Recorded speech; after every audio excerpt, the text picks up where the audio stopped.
الله من الشيطان الرجيم. بسم الله الرحمن الرحيم.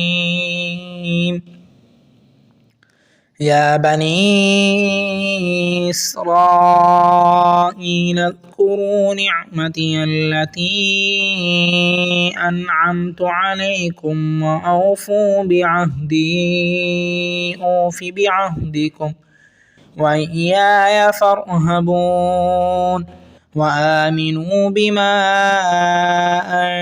أنزلت مصدقا لما معكم ولا تكونوا أول كافر به ولا تشتروا بآياتي ثمنا قليلا وإياي فاتقون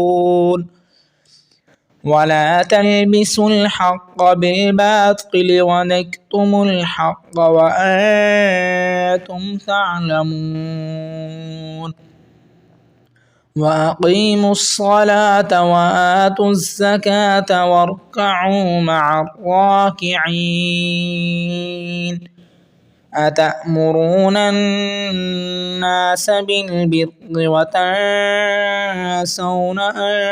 أنفسكم وأنتم تتلون الكتاب أفلا تعقلون واستعينوا بالصبر والصلاة وإنها لكبيرة إلا على الخاشعين